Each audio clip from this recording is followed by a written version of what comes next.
हरे कृष्णा। भाद्रपद मास की प्रथम एकादशी जो कि कृष्ण पक्ष की है, वो है अजा एकादशी, जिसे अन्नदा एकादशी भी कहते हैं।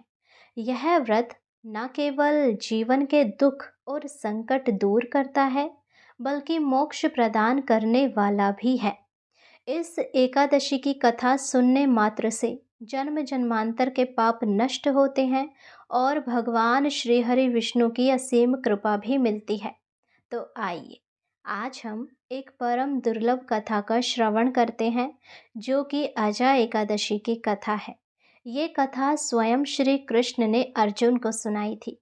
जो भी सच्चे मन से अपनी इच्छा भगवान के चरणों में अर्पित करते हुए इस कथा को पूरा सुनता है, भगवान उस पर अपनी असीम कृपा बरसाते हैं। अयोध्या नगरी में राजा हरिश्चंद्र राज्य करते थे। वे सत्यवादी और धर्मप्रिय थे। ऐसा कहा जाता है कि उन्होंने कभी भी असत्य नहीं बोला, चाहे परिस्थिति कैसी भी क्यों ना हो। लेकिन एक बार उन्हें एक कठोर परीक्षा से गुजरना पड़ा। ऋषि विश्वामित्र ने उनसे सत्य की परीक्षा ली और परिस्थितियां ऐसी बनी कि राजा हरिश्चंद्र को अपना समुचित राज्य दान करना पड़ा। महल, धन, रानी, पुत्र, सब कुछ छीन लिया गया। बेचारे राजा को परिवार समेत दर बदर भटकना पड़ा। अंत में वे एक चंडाल के यहाँ दास बनकर काम करने लगे।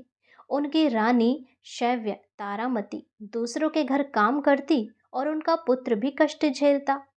अब दुर्भाग्य देखिए, जब उनके पुत्र की मृत्यु हुई तो हरिश्चंद्र अपने ही पुत्र का अंतिम संस्कार नहीं कर पाए, क्योंकि शमशान पर कर चुकाना अनिवार्य था।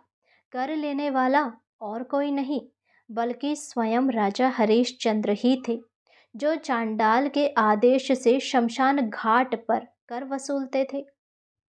उस समय उनकी पत्नी रो रो कर बोली, स्वामी, आज हमारा पुत्र मर गया है, आप ही उसके अंतिम संस्कार का मार्ग दे। लेकिन राजा बोले, देवी, मैं राजा हरिश्चंद्र हूँ, लेकिन आज मैं चांडाल का सेवक हूँ। मुझे उसके नियमों का पालन करना होगा। जब तक शमशान का कर नहीं मिलेगा, मैं इस पुत्र का दाह संस्कार नहीं करवा सकता। ये सुनकर सब लोग स्तब्ध रह गए। सारे लोग बड़े दुखी हुए कि एक पिता अपने पुत्र के संस्कार के लिए भी मजबूर है। यह देखकर स्वर्ग लोक तक कांप उठा। इसी समय वहां ऋषि गौतम आए। उन्होंने हरिश्चंद्र की दशा देखी और कहा, राजन, तुम्हारे दुखों का कारण तुम्हारे पूर्व जन्म के पाप है, लेकिन एक उपाय है। भाद्रपद कृष्ण पक्ष की अजा एकादशी। अगर तुम इस एकादशी का व्रत करोगे तो तुम्हारे सारे पाप नष्ट हो जाएंगे और तुम्हें राज्य, परिवार, सुख, समृद्धि, सब कुछ दोबारा मिलेंगे। राजा हरिश्चंद्र ने विधि पूर्वक उपवास किया, भगवान विष्णु का ध्यान किया और रात्रि को जागरण भी किया। उस व्रत का प्रभाव देखिए, इतना अद्भुत हुआ कि उनका सारा दुख दूर हो गया। उनका पुत्र जीवित हो उठा, पत्नी पुनः सुखी हुई और उन्हें राज्य भी वापस मिल गया।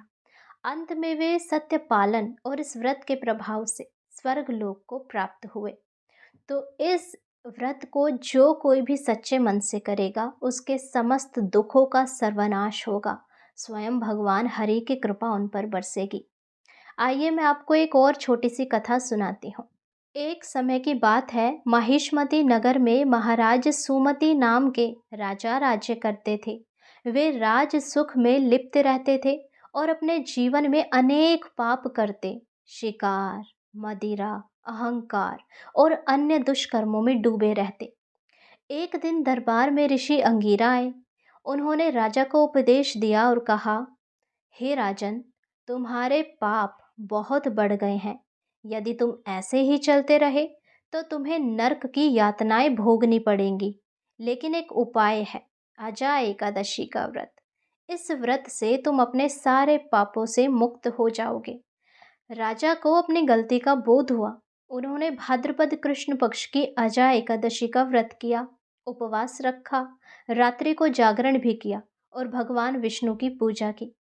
फलस्वरूप राजा सुमति के सारे पाप नष्ट हो गए। वे धर्म मार्ग पर चलने लगे और अंत समय में भगवान विष्णु के धाम को प्राप्त हुए।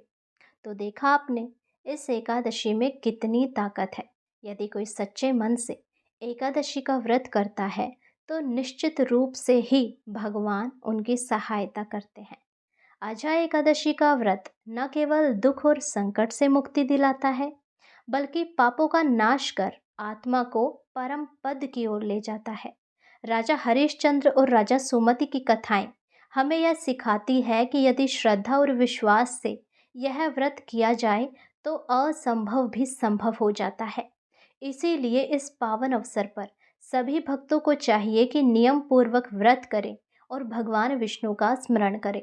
यदि किसी कारणवश कोई व्रत ना भी कर पाए तो उन्हें कम से कम एकादशी की कथा अवश्य सुननी चाहिए। कथाओं में भी बड़ी ताकत होती है, बड़े से बड़े दुखों की टालने की क्षमता होती है। यदि आपको ये कथा अच्छी लगी हो तो चैनल को सब्सक्राइब करें, वीडियो को लाइक करें और कमेंट बॉक्स में लक्ष्मी नारायण की जय अवश्य लिखें। साथ ही इस वीडियो को अपने भाई बंधुओं के साथ शेयर करें ताकि हर कोई इस परम दुर्लभ कथा को सुन पाए और अपने पापों से मुक्ति पा पाए। हरे कृष्ण।